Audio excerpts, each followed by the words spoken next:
Hello everyone, welcome back to a new best of 3. Today joining me is going to be Lambo. Hello Hello. Lambo. Nice. And we have a great match coming up. Here in the top left spawning as the blue Zerg player playing for Team Africa SE2, it's going to be Armani. And in the bottom right, I think also playing for Team Africa, right? It's going to be Trap.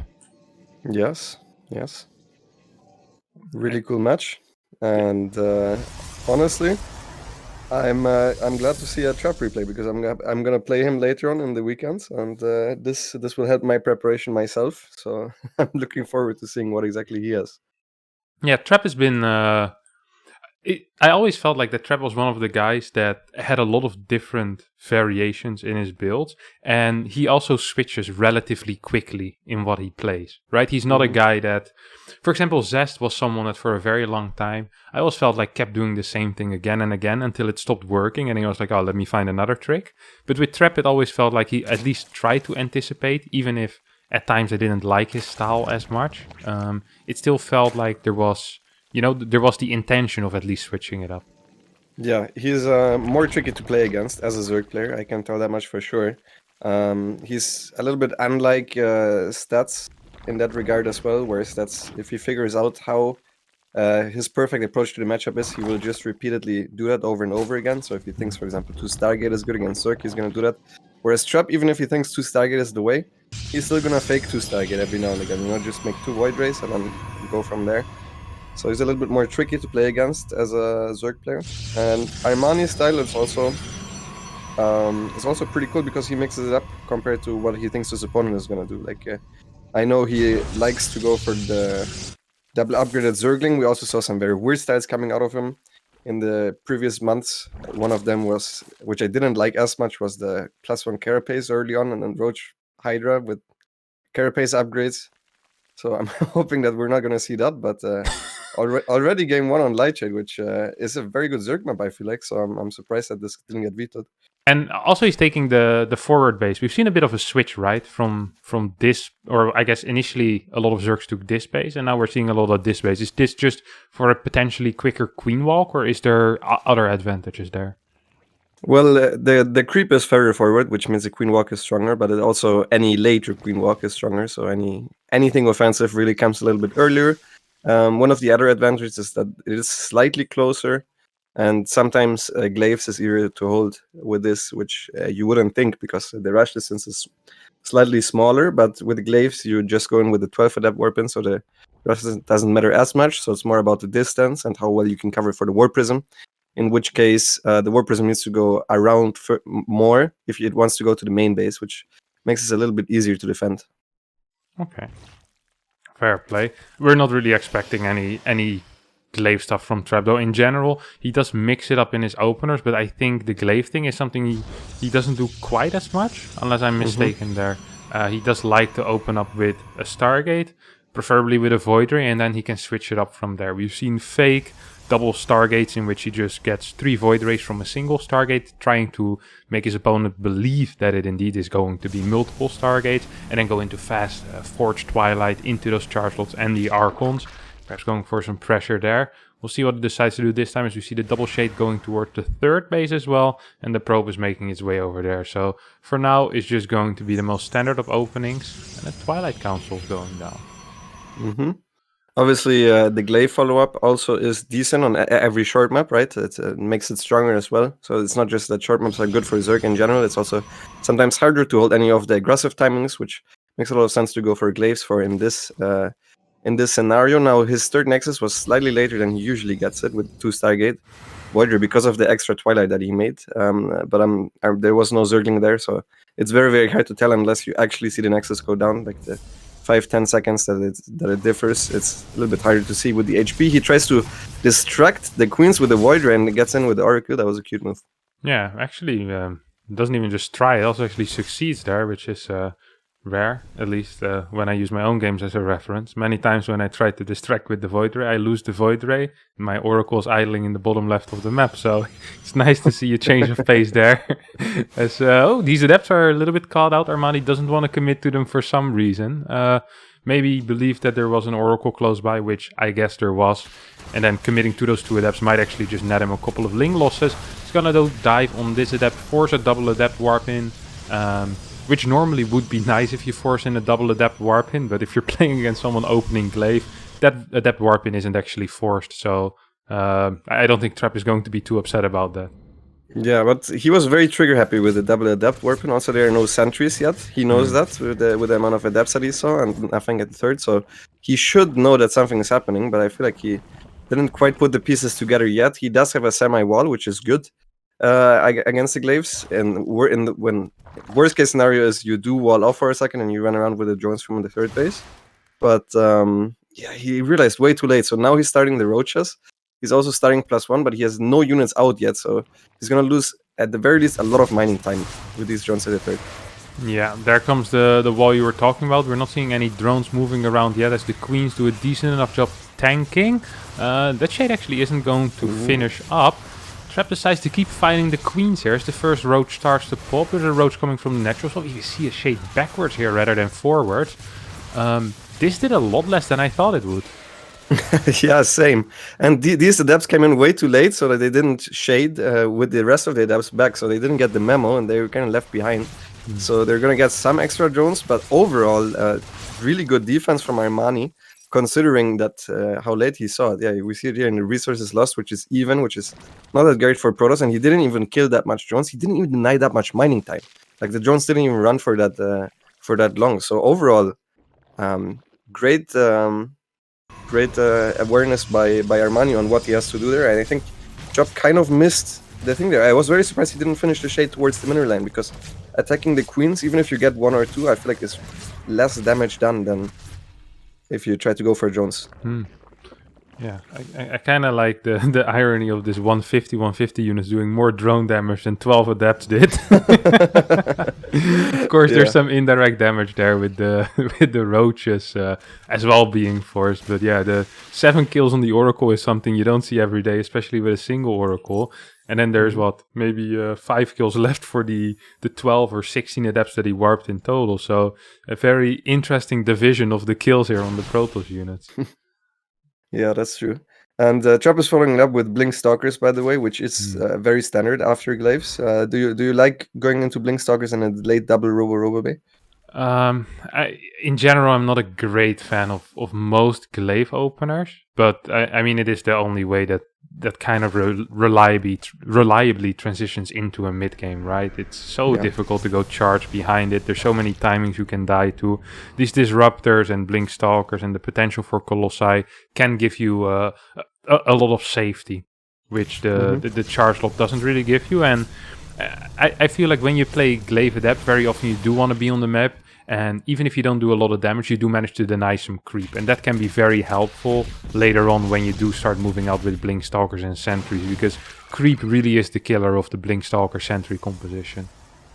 Yeah, agreed there. And Armani is also countering it with going into Lurkers and Hive. Obviously, the 2 different ways as a Zerg you would approach this is either with Ravager Bane or with going directly into Hive Lurkers, which with the early game that he had, I think is very nice, because usually the issue is that you sacrifice most map control with this, and that you're forced into a lot of Ravagers just to survive, and then your Lurker timing is kind of weak, and the Protoss can either transition or he already has a lot of Disruptors.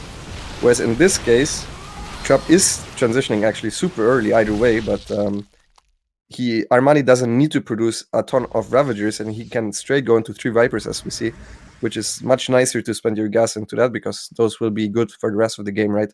Rather than the Ravagers, which make microing Lurkers even harder, and they don't work as well together. So yeah, perhaps the only difference, or another difference, is that perhaps this game will end up being a little bit slower, right? Usually the Ravager Link Bane stuff, when the Protoss sees that, they do try to fight on the map and try to very actively deny creep as well, and we see more fights. Usually with this, there's more zoning going on, as we see a big Ling run by and doing not much of anything, honestly.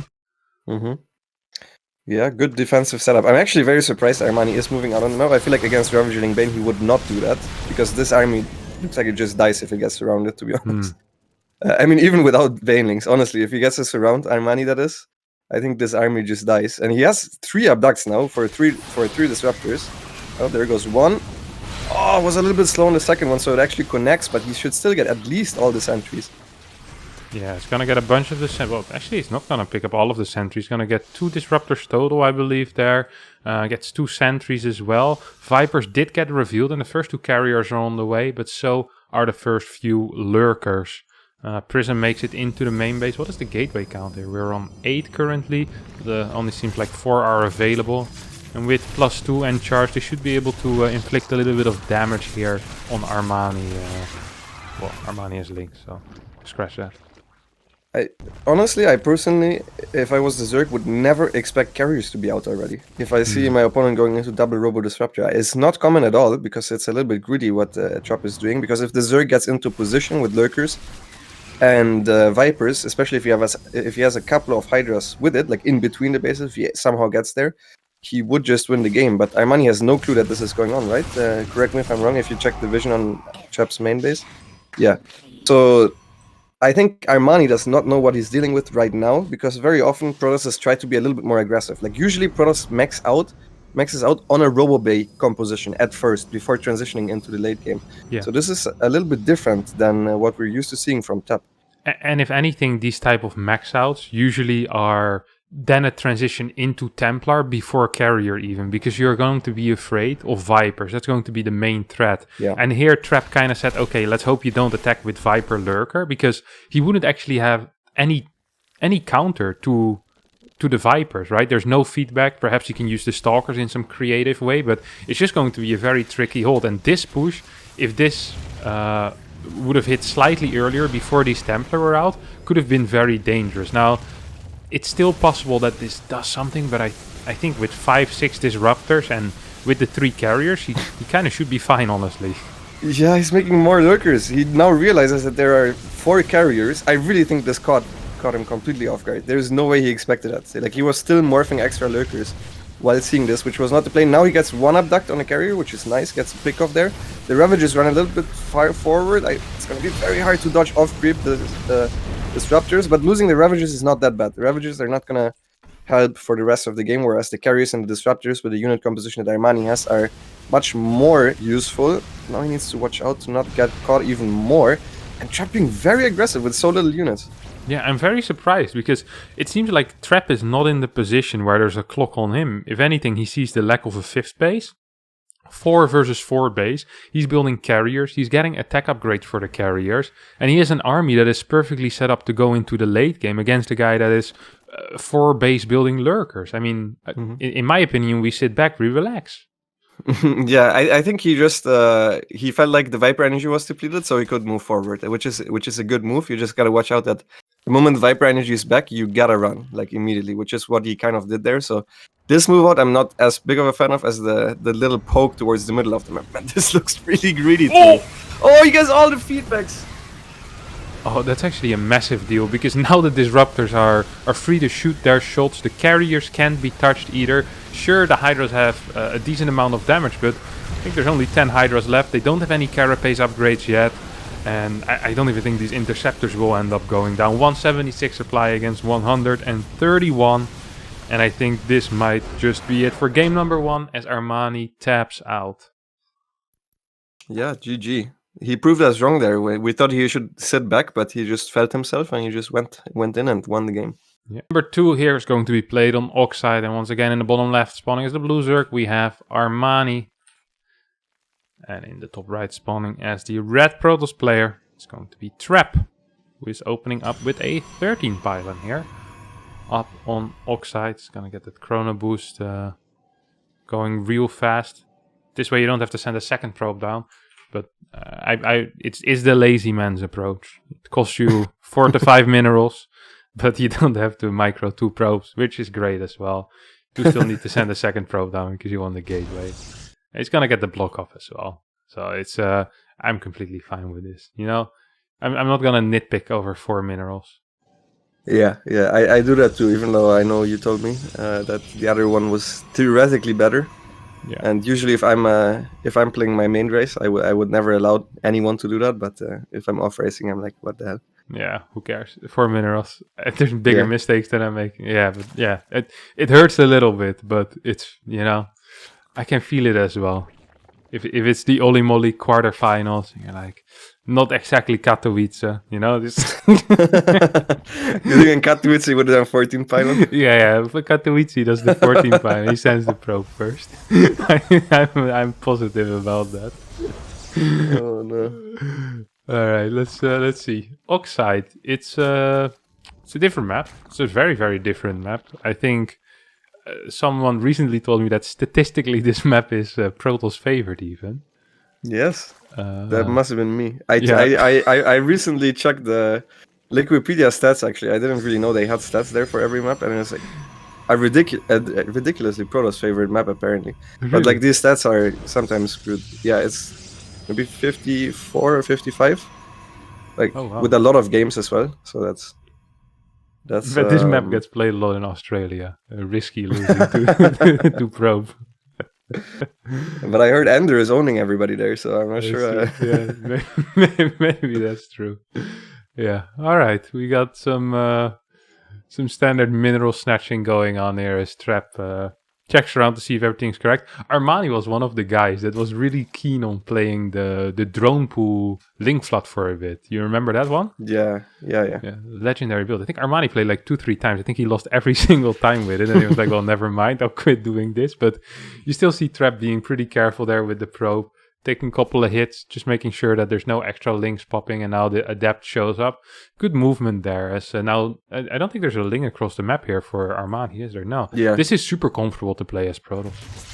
Yeah, that's why he left the main base a little bit earlier to check if the first larva at the third base went into a drone or into a Zergling, and he even gets a drone, so that's a very nice early game for Trap, who opens the same every single game, by the way. He always goes Adept and Warp Gate right away, even if he goes Stargate.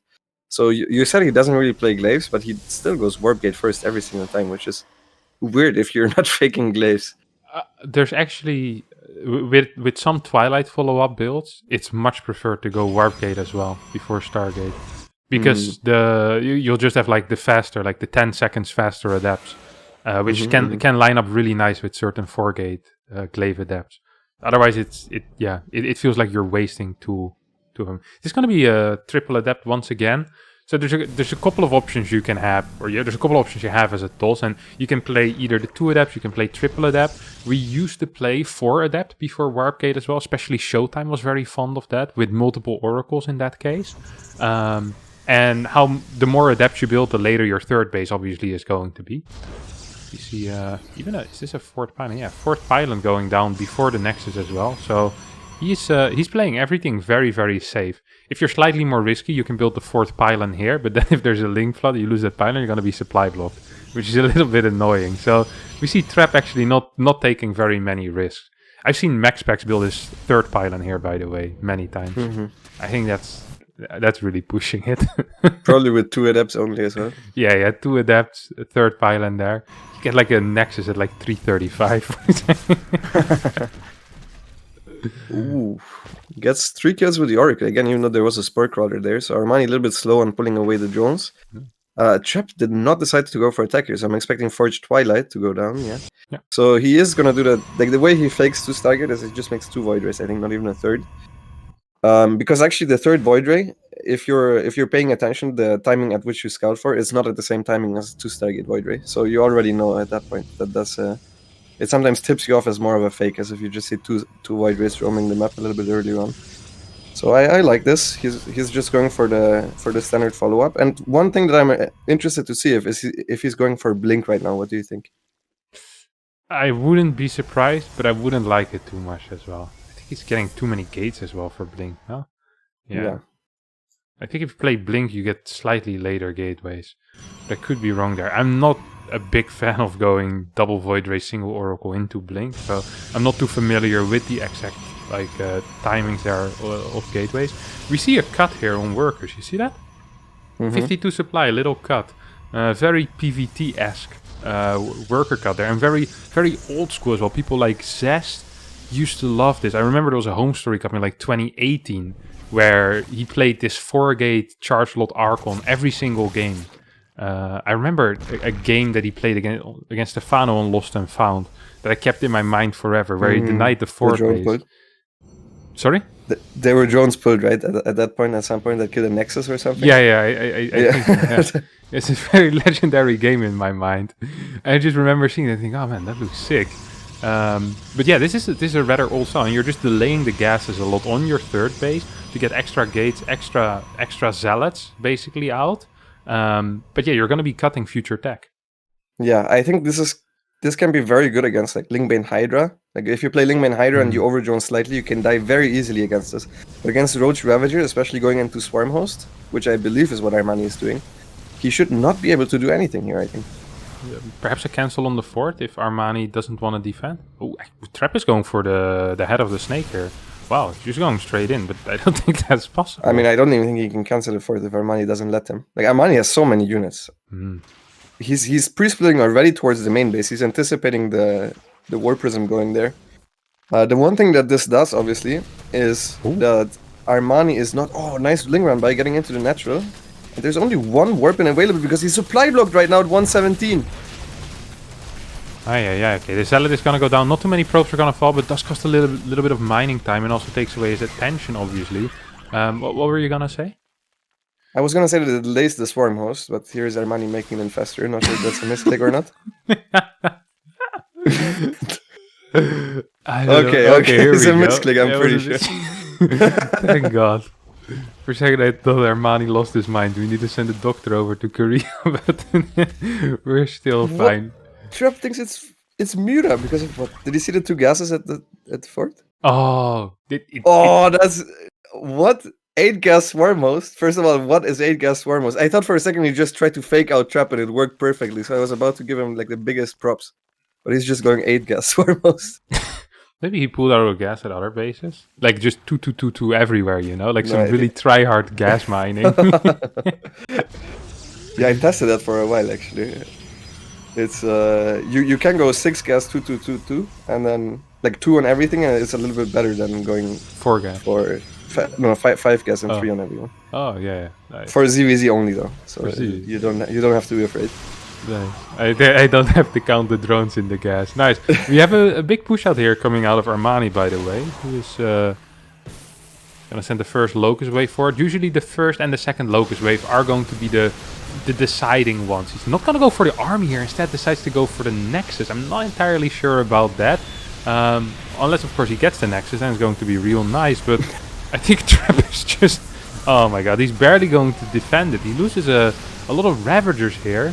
Now I don't think Trap should be chasing this too far out. He's wasting a lot of Storms here out in the open. There's a lot of Queens as well with Transfuse available. I think Trap just lost a crap ton of supply. Yeah, I think Trap overstayed his welcome. They're also just going 2 Stargate Phoenix. It's a little bit too many resources. Like, defending this is always rough, but already he had the build order disadvantage, I feel like, with the push that he went for. And then he's fighting here. He's now getting a lot of the gas units, but he's so far forward that he's gonna lose a bunch of units on the retreat again. And we have to remember that Armani is doing this with a hive and 70 plus workers. So these trades and the Nexus that he's eventually gonna get, right, is should be more than enough for him. Yeah, he's also saving up some gas for a potential Muta switch. But I guess sadly there's already 2 Stargate ready. So it's probably not quite gonna work out the way he wanted. How does Trap send how does he send this prism across the map with 2 immortals? Yeah, I held this perfectly. I think I can send half my important units across it. This is such a crazy move. If this pulls back the army, that would be big. But I think this is just a dead fort base here. And that's going to be a lot of dead probes. And it's going to be real rough here for Trap, honestly. Ooh, Armani is going back with everything. If he just went at the front, to be honest, he would have just killed Trap. But he's playing it safe, which I like anyways, because he knows that there is no third Nexus right now. So he's going back and he's gonna say, okay, I might lose some workers here, but I'm gonna make sure that I don't just die and throw the game. Trap is actually going into the Disruptors, which I guess could be comeback potential against Ravagers and Swarm Host. Armani redroning, and I mean, the Disruptors are nice, but usually this is against Roach Ravager Swarm Host with like 3 base saturation at most. In this case, we already have a hive, which means there could already be Vipers on the way as well. Yeah, we see Lurkers first actually, Armani not believing that there's going to be any type of Disruptors. 49 workers against 75. And here comes the next Locust wave, and here goes the next Nexus as well, in my opinion. We do have a super battery. Super batteries are good. Archons will be able to splash down a lot of these Locusts, and the battery overcharge does the rest. A lot of these Swarmos are actually going down, but there's a lot of Swarmos actually going down. The rest of the army is just so weak here for Trap. He's getting 2 Disruptors right now. He's building 2 Disruptors at the same time. The Nexus survived. I don't want to give false hope, but Armani needs to start making moves that are a little bit better than the last 2.5 minutes. Mm-hmm.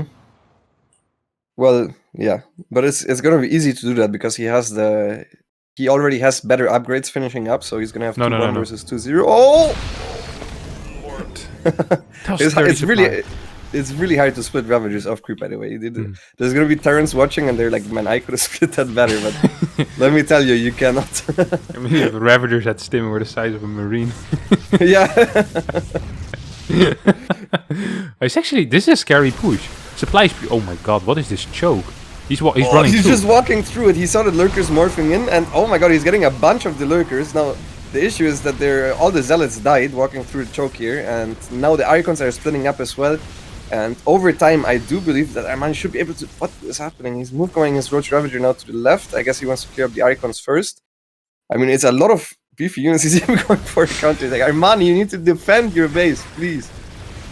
Armani's like, that seems fine. My opponent's on 47 workers. I'm on like 5 bases. Let me just counterattack to his non-existent 4th base. Swarmos are trying to defend. We're laughing, but actually it's looking kind of scary here for Armani, who still has a lot in the bank. It doesn't quite have the larva available. He's getting 7 Ravagers now. He's getting Adaptive Talents. We have 2 more Archons being warped in. I mean, we're only like 4 or 5 massive Disruptor shots away from actually having a game. What is Armani doing? He's sending these roaches into cannons. Is Armani dying? Dude, he also made Zerglings and then he ran out of larva and now he has nothing back at home. And I feel like it's gonna be super hard for him to clear up Trap's armies there. Unless there are like a ton of spines in the main base somehow against the War Prism, which I don't think is the case. The Roach Warren went down as well. Now he's out of gas.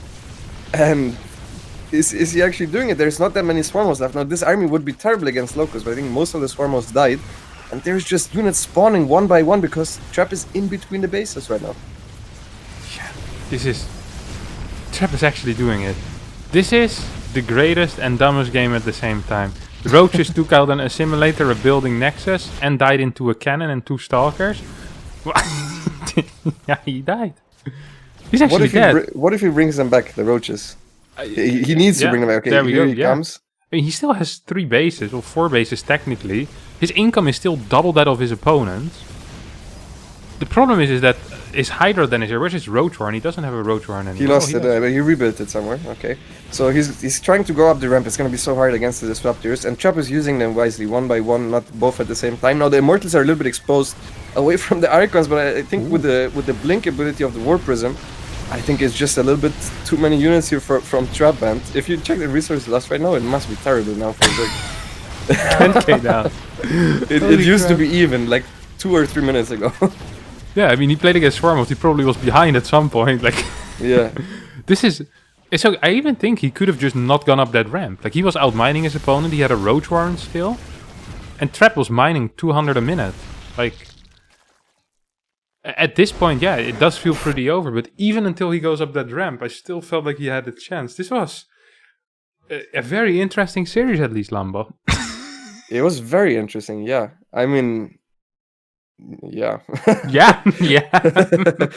It's definitely new styles. Like, I haven't seen the blink into fast carrier that Trap showed. And I knew high economy Swarmos, obviously, but I haven't seen it in a while. And then it worked out perfectly. But I mean, that has to be classified as a massive throw. Like, there's nothing else to say about it. double army supply or double supply. Yeah, it's a big throw, and that's okay. Happens to the best. All right, guys, that's going to be it for today. Now, if you thought this was great, and if you thought it was great that Lambo was here, then be sure to check out his YouTube as well, which is youtube.com/LamboSC2.